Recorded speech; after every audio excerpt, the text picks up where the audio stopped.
Nah, PR kita sekarang, apa korelasi turunan Al-Quran dengan malam Al-Qadar ini? Secara lebih jelas, kita turunkan apa malam Al-Qadar itu. Satu. Kemudian yang kedua, keistimewaan apa yang didapatkan di malam Al-Qadar. Dan yang ketiga, ini yang paling penting kaitannya dengan Al-Quran, apa korelasi peran Al-Quran jika dikaitkan dengan malam Al-Qadar yang diinfokan di surah ke-97 ini. Korelasi perannya itu apa?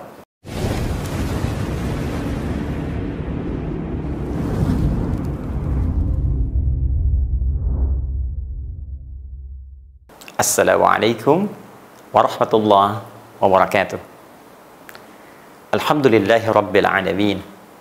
Wassalatu wassalamu ala ar-rasulil amin. Sayyidina Muhammadin wa ala alihi wa sahbihi wa dzurriyyatihi wa ummatihi ila yaumiddin. Wa ba'du. Saudara-saudariku, alhamdulillah kita diperkenankan oleh Allah Subhanahu wa taala untuk berjumpa kembali di hari yang ke-18 di bulan Ramadan tahun 1441 Hijrah ini. Tentunya kenikmatan besar bagi kita yang diberikan oleh Allah kesempatan sampai hari ini, yang kita harus gunakan setidaknya untuk mengevaluasi diri. Apakah sampai di hari yang ke-18 ini kita sudah merasa nikmat untuk menunaikan puasa dengan segala ibadah yang telah kita tunaikan, untuk kita isikan nilai-nilai puasa yang lebih berkualitas dari tahun-tahun sebelumnya. Dan tentunya kita dorong ini semua dengan berdoa kepada Allah Subhanahu wa taala. Semoga Allah berkenan menerima seluruh amal ibadah yang telah kita tunaikan khususnya di hari-hari Ramadan ini sampai hari ke-18 ini dengan penerimaan yang terbaik insyaallah.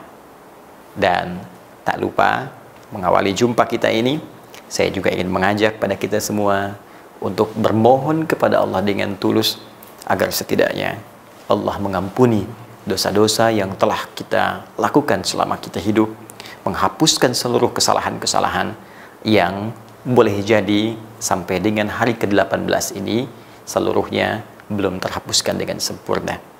Dan tentunya itu semua akan ditandai dengan perubahan yang positif pada perilaku kita, karena tanda diampuni satu dosa adalah mampu ditinggalkannya perbuatan buruk yang melahirkan dosa tersebut dan bertransformasi pada perbuatan baik yang diisikan dalam aktivitas yang kita tekuni.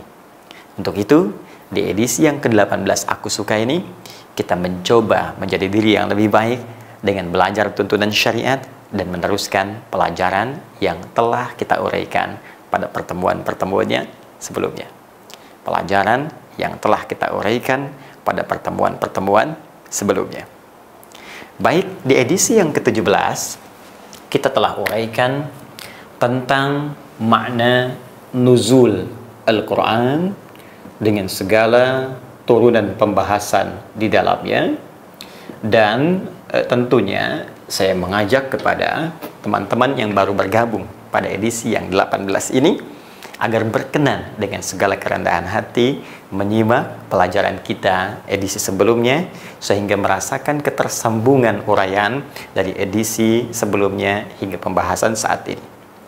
Di edisi yang lalu, secara singkat, saya telah jelaskan makna nuzul Al-Quran secara kebahasaan dan turunan dari referensi yang kita dapatkan pada Al-Quran dan hadis-hadis Nabi SAW, bahwa Al-Quran diturunkan dalam suasana yang sangat istimewa, baik dari segi waktunya saat diturunkan, dipilih bulan yang terbaik yaitu Ramadan berdasar keterangan di Quran surah kedua ayat 185. Kemudian dari malaikat yang dipilih pun malaikat yang spesial sampai mendapat julukan Ar-Ruhul Amin, pemimpin para malaikat, Sayyidul Malaikat, yaitu malaikat Jibril alaihi salam.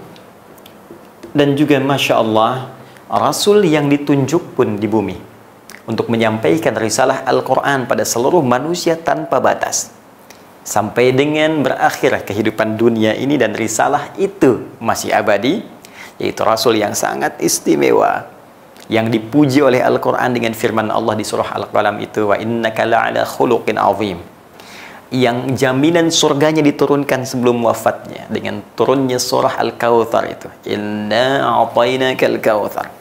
Bukan sekedar jaminan, bahkan janji Allah diberikan bahwa akan diberikan nikmat di surga sampai beliau merasa puas, wala saufa yu'tika rabbuka fatarda.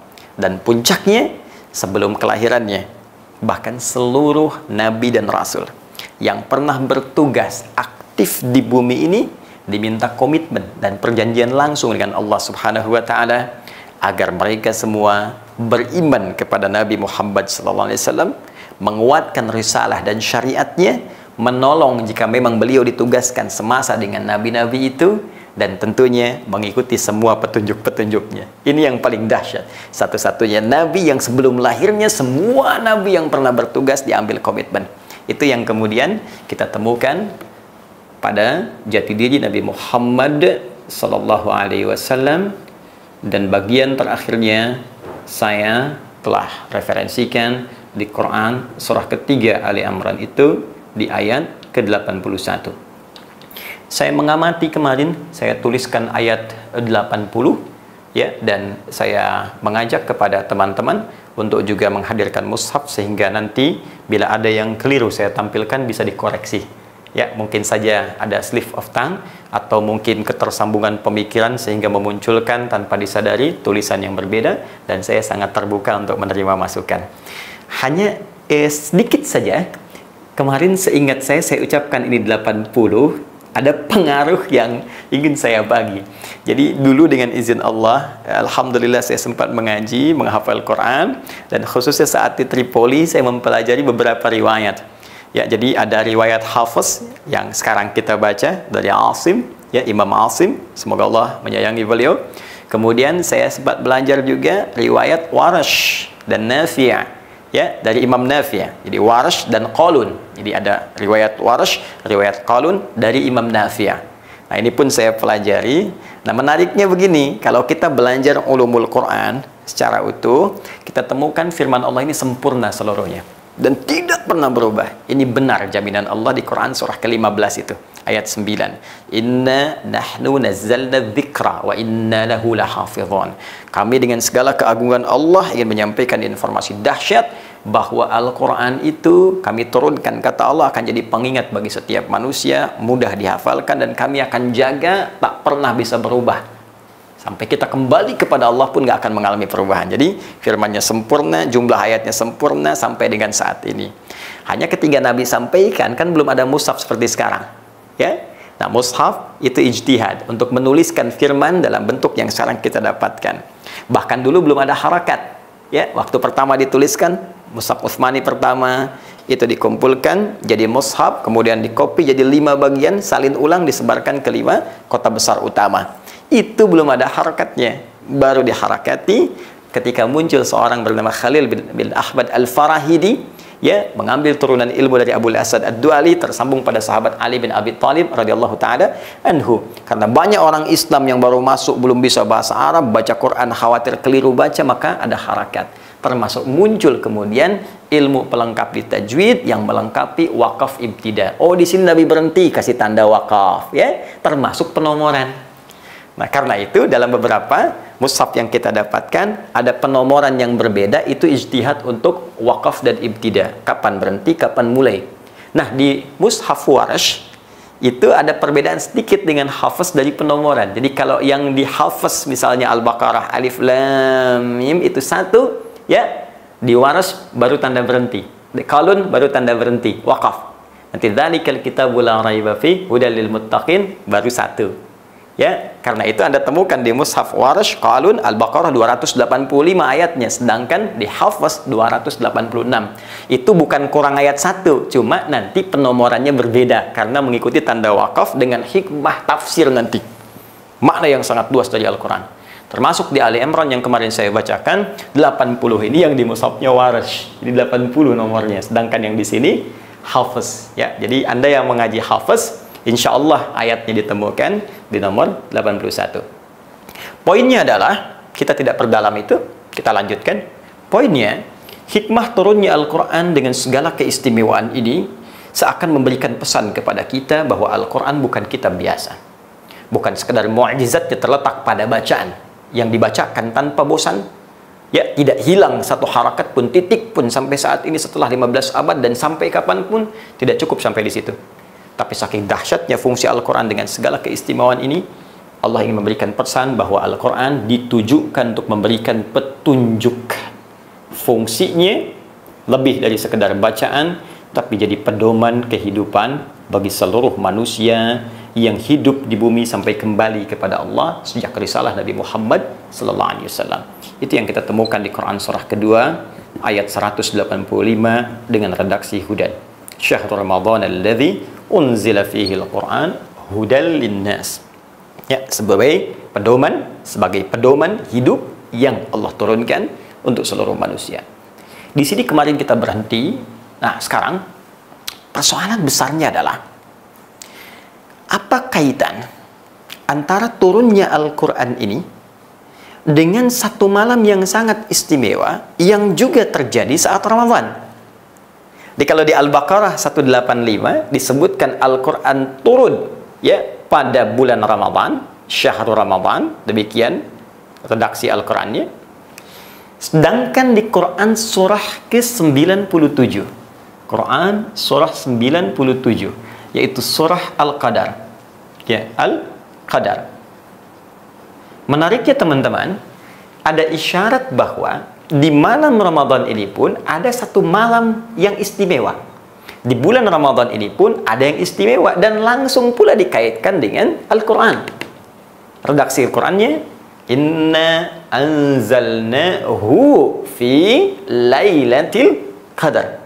Sungguh dengan segala keagungan Allah Subhanahu wa taala dan dahsyatnya informasi yang disampaikan, kata Allah, Al-Quran itu inna anzalnahu, hu-nya kembali ke Al-Quran. Al-Quran itu diturunkan fi lailatul qadar, di malam Al-Qadar. Tulisannya Lailatul Qadar seperti ini. Ya.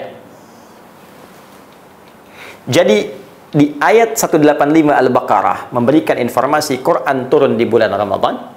Baik, satu. Kemudian yang paling menarik, di Quran surah Al-Qadar surah 97 disebutkan turunnya Al-Quran ini selain tadi Ramadan juga memberikan satu informasi penting yang baru, bahwa di satu malam utama Ramadan, ya, yaitu malam yang disebut dengan malam Al-Qadar. Nah, PR kita sekarang, apa korelasi turunan Al-Quran dengan malam Al-Qadar ini? Secara lebih jelas kita turunkan apa malam Al-Qadar itu. Satu. Kemudian yang kedua, keistimewaan apa yang didapatkan di malam Al-Qadar? Dan yang ketiga, ini yang paling penting kaitannya dengan Al-Quran, apa korelasi peran Al-Quran jika dikaitkan dengan malam Al-Qadar yang diinfokan di surah ke-97 ini? Korelasi perannya itu apa? Sehingga kita bisa menggali dengan lebih luas dan menerapkan makna ini dalam kehidupan. Baik teman-teman sekalian, sebelum saya bahas ini, saya mengajak Anda untuk fokus dengan sempurna, semaksimal mungkin, karena pembahasan ini tidak mudah, membutuhkan fokus kita yang baik, dan dari situ pemahaman kita akan meluas, dan mudah-mudahan Allah memberikan kelancaran pada kita untuk bisa membahas dan mengamalkannya. Sekarang perhatikan baik-baik. Kita kembalikan ke surah 97. Jika Anda bertanya apa yang disebut dengan malam Al-Qadar serta keistimewaannya, kita satukan dulu. Wa ma adraka ma lailatul qadar. Allah menyampaikan, tahukah Anda apa dan bagaimana keistimewaan malam Al-Qadar itu? Saya turunkan dulu Lailah, teman-teman. Itu berbeda dengan Lail.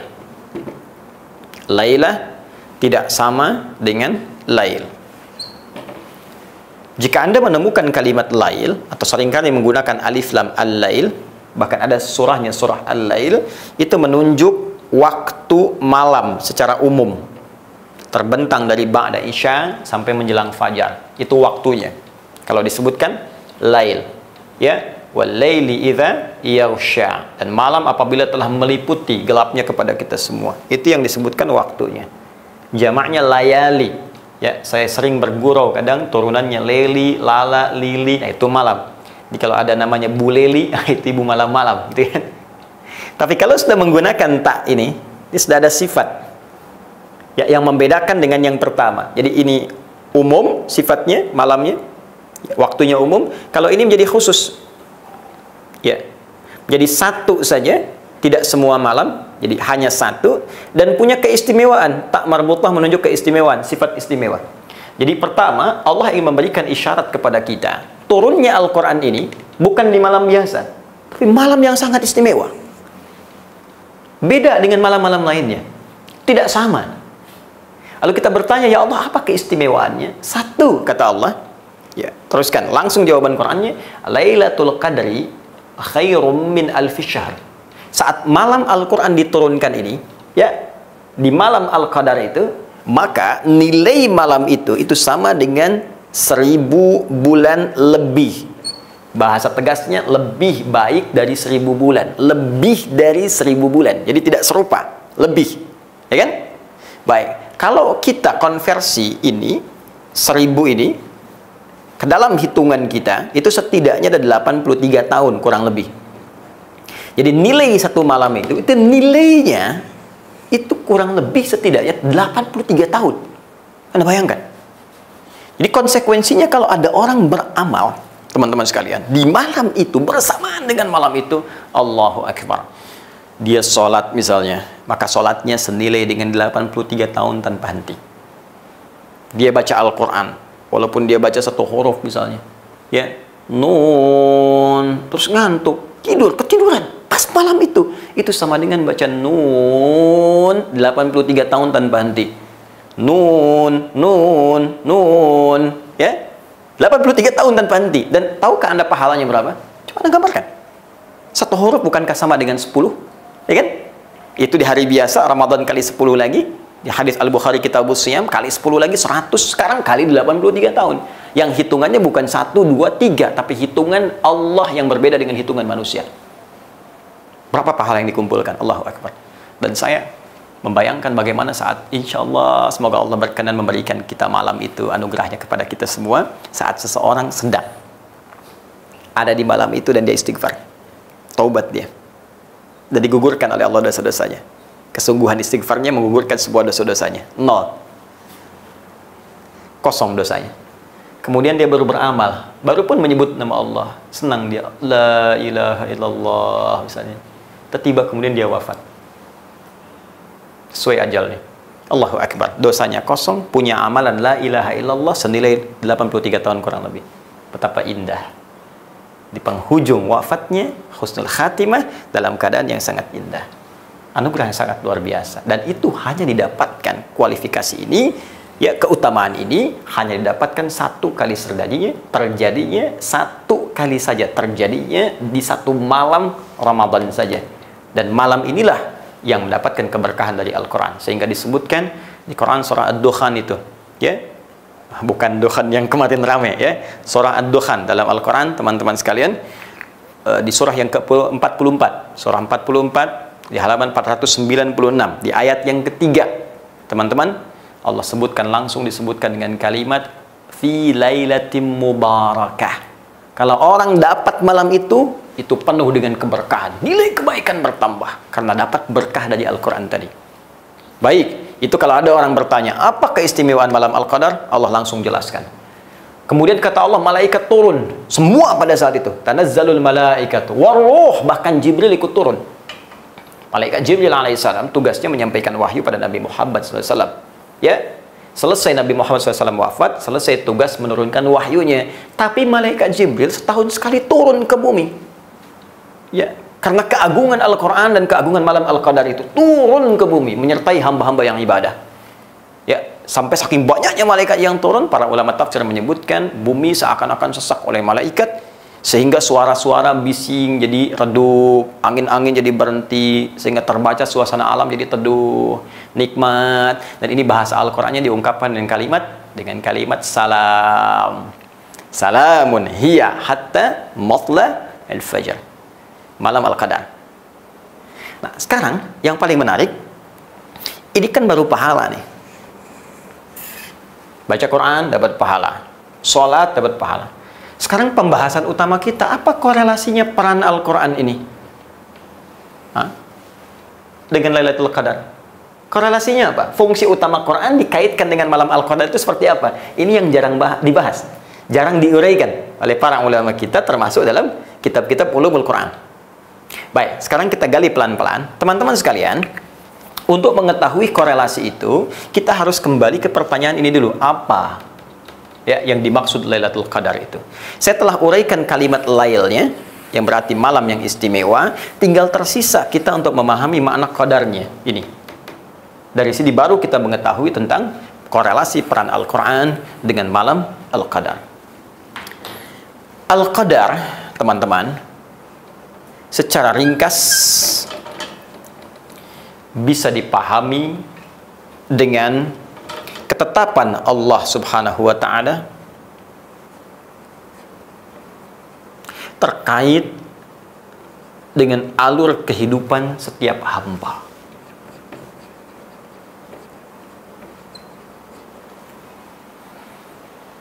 Alur hidup kita, bahkan dari sebelum kita ada, dilahirkan, berkembang hidup, wafat, sampai kembali kepada Allah, itu terkait erat dengan qadar Allah Subhanahu wa Ta'ala, dengan sifat Allah yang tentunya maha mengetahui, maha meliputi. Sebelum terjadi, sedang terjadi, akan terjadi, nanti bagaimana, semua Allah tahu. Dan semua sistem hidup ini, alur hidup kita, ini ada di sini, qadar Allah Subhanahu wa Ta'ala, yang secara umum bisa dipahami dengan dua turunan. Turunan pertama, ada yang sama sekali tidak bisa dirubah oleh apapun. Jadi Allah telah tetapkan, dan Allah maha mengetahui seluruhnya, dan ini nggak bisa dirubah. Ya, contohnya apa? Misalnya ajal. Ya, ajal ditetapkan oleh Allah Subhanahu wa Ta'ala kepada kita semua, dan nggak bisa dirubah dengan apapun. Ya, awas, jangan keliru memahami. Ajal itu batas usia kita. Ya, misal ada yang 63 tahun, 64 tahun, 65 tahun, 80 tahun, lebih daripada 100 tahun, ada. Nah, hukum ajal ini tetap oleh Allah. Sebelum kita kemudian bahkan terlahir dalam rahim ibunda kita, itu sudah tetapkan oleh Allah Subhanahu wa Ta'ala, ajal si fulan sampai sekian gak akan merubah. Ya, dia berdoa pun gak akan nambah ajal, tetap ketentuan. Itu ada di Quran surah ke-7 Al-A'raf misalnya, ayat ke-34. Walikulli ummatin ajal. Ya, setiap umat, jangankan 1-2 orang, semua umat yang pernah ada di bumi itu punya batas usia, batas hidup. Fa idza jaa ajaluhum la yastakhiruna sa'atan wa la yastaqdimun. Jika sudah tiba ajalnya, maka nggak akan bisa dimajukan, nggak akan bisa dimundurkan. Ya. Walaupun orang berkata, misalnya diabadikan di Quran itu surah ke-63 ya, di ayat ke-11-nya, laula akhartani ila ajalin qarib fa asaddaqa wa aqum minas salihin. Ya Allah, bisa enggak ya Allah, ya, ajalku ini ditambah dikit aja supaya aku bisa beramal saleh. Surah 63 dari ayat 10 bacanya sampai ayat 11-nya, supaya sempurna kita bacakan. Ya, kata Allah nggak bisa. Nggak bisa. Kalau sudah ada ajalnya bagi setiap jiwa, nggak akan bisa maju, nggak akan bisa mundur. Ini contoh pertama yang nggak bisa dirubah dengan apapun. Ya, ini ditemukan misalnya dalam referensi hadis Nabi Sallallahu Alaihi Wasallam. Kita ambil yang paling gampang untuk diakses di Al-Arba'in An-Nawawiyah. Ya, hadis nomor keempat dari sahabat Abu Abdurrahman Abdullah bin Mas'ud radhiyallahu taala anhu, ya'anin Nabi sallallahu alaihi wasallam wa huwa as-sadiqul masduq, disebutkan inna ahadakum yujma'u fi batni ummihi 40 yawman nutfah. Setiap kalian, kata Nabi sallallahu alaihi wasallam, anak cucu Adam dihimpun dalam proses penciptaan di perut ibundanya 40 hari pertama jadi nutfah. Ya, pancaran antara spermatozoa menyatu dengan ovum berproses. Thumma yakunu mithla dzalika 'alaqah, thumma yakunu 'alaqah mithla dzalik. Kemudian 40 hari kedua berproses jadi 'alaqah, zigot yang menempel di dinding rahim. Thumma yakunu mudghah, ya mithla dzalik. Kemudian 40 hari lagi berubah jadi mudghah, berubah menjadi mudghah, sudah mulai terlihat keratan dagingnya, nampak. Ya, thumma yursalu ilaihil malak, dan diutus malaikat pada usia 120 hari, 4 bulan kandungan tadi. Diutus malaikat, fayanfukhu fihi roh, ditugaskan oleh Allah untuk meniupkan roh, wa yu'maru bi katbi arba'in, dan diperintahkan untuk menuliskan 4 hal utama. Yang paling pertama ditetapkan dari qadar Allah Subhanahu wa Ta'ala, yang paling utama ajal, bikatsbi ajalihi, ya, wa rizqihi. Dituliskan rizki bersanding dengan ajalnya. Ajal plus rizki. Ya. Jadi bersanding, makanya saya sering katakan rizki kita sudah tetap. Ya, kalau Anda buka Quran surah ke-51 misalnya, di ayat ke-22, paling kanan sebelah bawah agak ke tengah. Wa fis samai rizqukum wa ma tu'adun. Di langit rizki kita telah ditetapkan. Ini qadar Allah. Ini enggak usah takut. Ya, Anda beramal soleh dapat 1 miliar, beramal salah pun 1 miliar juga. Jadi kalau bisa soleh, kenapa pilih salah? Cuman ketika mengerjakan yang soleh, berkahnya itu tinggi. Yang salah, nggak ada berkah sama sekali. Ya, itu yang membedakan. Jadi, saya ingin berikan pesan kuat ya. Jangan pernah mencuri, jangan korupsi, ya, jangan berbuat curang, karena merugikan diri sendiri. Jangan dikira kalau korupsi, harta makin banyak. Tidak, kawan. Harta Anda tetap segitu. Sampai meninggal, nggak akan bertambah, nggak berkurang. Anda cuma melelahkan diri sendiri saja. Tinggalkan perbuatan curang. Karena Anda berbuat dengan cara yang benar pun dapat segitu juga. Cuma beban hidupnya Allah ringankan. Begitu butuh diberikan, tata. Sehingga terasa nikmat penerimaan dalam diri kita.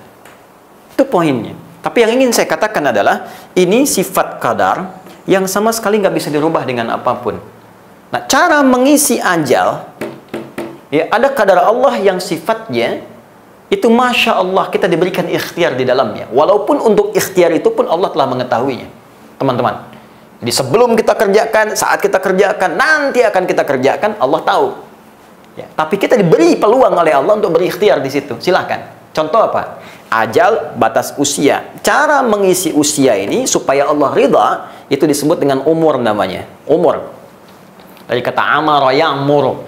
Ya'muru ditemukan di Quran surah ke-9 ayat 18 di tentang masjid, innama ya'muru masajidallah. Kalimat umur sendiri ditemukan di Quran surah ke-22 ayat 5 misalnya. Ila arzalil umuri, ya. Apa itu umur? Umur itu saya sering sampaikan dalam beberapa kajian, sesuatu yang mengandung banyak manfaat. Ya.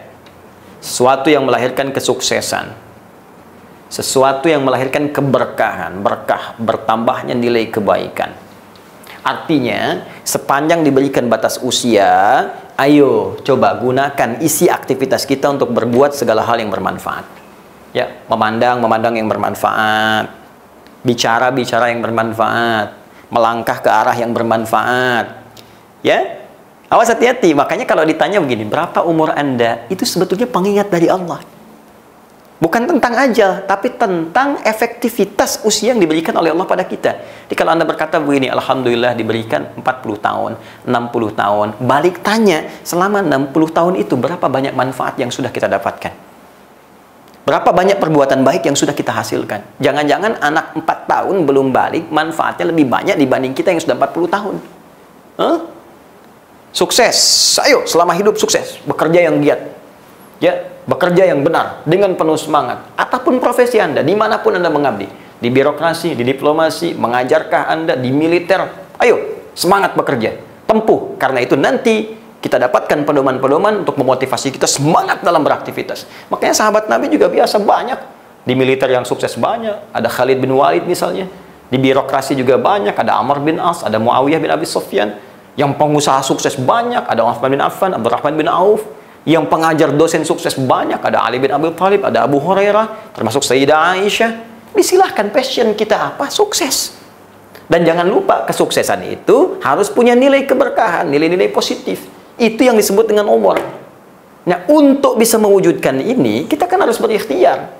Untuk ngajar, perlu belajar. Mau jadi orang hebat, perlu belajar dengan baik dulu. Sekarang kuliah, jurusannya apa, pelajari, ikut training. Itu ikhtiar kita. Jelas ya? Diberikan kesempatan oleh Allah Subhanahu wa taala. Karena itu di Quran surah ke-13 terkait dengan ini, ya, Quran surah 13 ayat yang ke-11, ya. Allah sampaikan di pertengahan ke ujung ayatnya, ayat yang ke-11, innallaha la yughayyiru ma biqaumin hatta yughayyiru ma bi anfusihim. Ini yang dimaksudkan. Allah tidak akan membimbing engkau, membantu engkau, merubah engkau, ya, menyempurnakan ikhtiarmu atau menghadirkan cita-citamu sebelum engkau berusaha sendiri untuk berikhtiar. Merubah apa yang kau ingin dapatkan itu. Maksudnya apa? Berikhtiar dulu. Nggak bisa ujuk-ujuk Anda menjadi misalnya seorang jenderal di militer. Anda menjadi pengusaha sukses. Tanpa seketika nggak ada usaha, tiba-tiba jadi aja. Nggak bisa. Kata Allah, saya bikin hukum universal. Pengen kaya, kerja. Pengen pintar, belajar. Di dalam konteks ini jangan salahkan, kenapa dia nggak beriman kok bisa pintar? Allah tanya, kamu belajar nggak? Gitu. Di sini ada ikhtiar kita.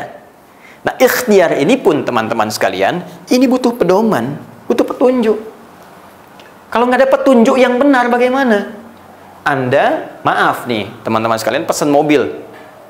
Bagaimana bisa menggunakannya? Kan Anda tanya, petunjuknya mana? Siapa yang bikin petunjuk? Yang bikin mobil. Yang bikin mobil membuat petunjuk tentang mobil. Yang bikin pesawat membuat pedoman pesawat. Yang membuat handphone membuat buku petunjuk handphone. Sekarang kita kan manusia. Kita beraktivitas. Kalau ingin tahu petunjuk, jangan bikin sendiri. Tanyakan pada yang mencipta kita. Tanyakan pada yang membuat kita. Ya Allah, kembali kepada Allah yang hak, Allah yang ahad. Tanyakan kepada Allah, ya Allah, berikan saya petunjuk bagaimana cara saya menjadi A, bagaimana cara saya menjadi B. Ya Allah, saya ingin karir, ya Allah, sebagai seorang pengusaha sukses, tapi sukses ini mengantarkan saya pada ridhamu. Dunia sukses, fid dunya hasanah, akhirat dapat surga, fil akhirati hasanah. Ya Allah, saya ingin jadi jenderal militer yang sukses, karirnya sukses, bersamaan dengan itu bisa masuk surga seperti Khalid bin Walid. Ya Allah, saya di birokrat. Ya Allah, saya di diplomat. Ya Allah, saya dagang. Saya butuh petunjuk, ya Allah. Nah, ketika Anda membutuhkan petunjuk, dalam konteks itulah korelasi Al-Quran diturunkan. Karena itu disebut hudan. Jadi ini kaitan erat Al-Quran dengan malam Al-Qadar. Jadi ketika Anda membutuhkan petunjuk untuk mengisi alur kehidupan Anda, nggak ada sumbernya kecuali di sini. Ini yang menjadikan Al-Quran punya nilai besar. Inilah salah satu rahasia yang dibaca oleh para ulama, sehingga mereka setiap datang Ramadan sibuk dengan Al-Quran. Menggali lagi. Selevel para imam besar aja, menggali kembali, ini saya udah benar belum hidupnya nih. Sampai Al-Imam Asy-Syafi'i itu 2 kali khatam. Ya, setiap hari Ramadan. Siang sekali, malam sekali. Dan puncaknya 10 hari terakhir itu semua menggali Quran. Untuk meluruskan hidup saya udah benar belum? Mungkin sukses sebagai seorang pengajar, sebagai seorang ayah bagaimana? Sebagai seorang suami bagaimana? Bukankah akan dihisab? Ya, sebagai seorang anak bagaimana? Anda sukses mimpin di keluarga. Ada istri sukses dibimbing, anak dibimbing. Tapi apakah bakti Anda pada orang tua juga sukses? Coba lihat apa yang kita kerjakan, semua dihisab. Semua. Presiden dihisab, menteri dihisab, jenderal dihisab, ustadz dihisab. Kita semua dihisab. Akan mempertanggungjawabkan apa yang kita kerjakan. Karena itu, saya ingatkan, kita akan wafat. Kita akan pulang. Kita akan kembali.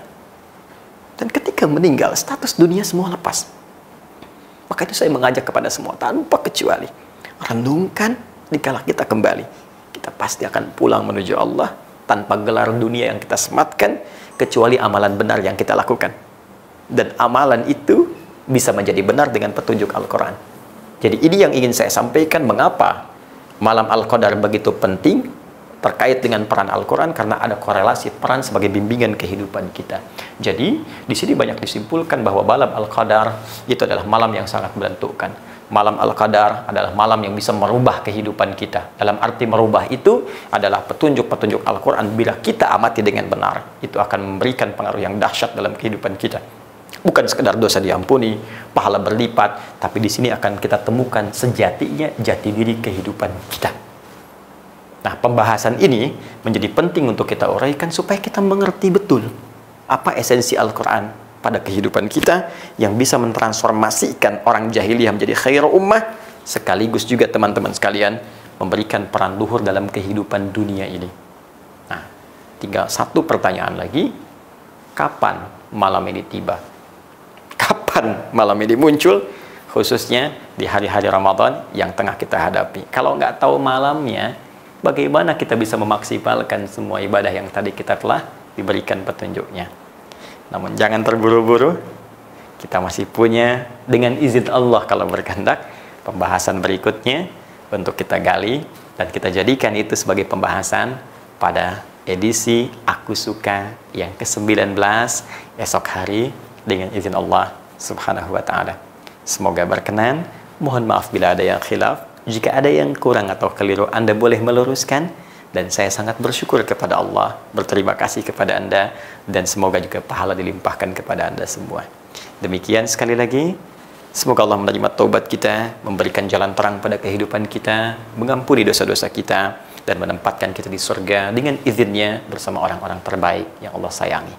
Subhanakallahumma wa bihamdika, asyhadu an la ilaha illa anta, astaghfiruka wa atubu ilaik, wa akhiru da'wana alhamdulillahi rabbil alamin, wal 'afwu minkum. Assalamualaikum warahmatullahi wabarakatuh.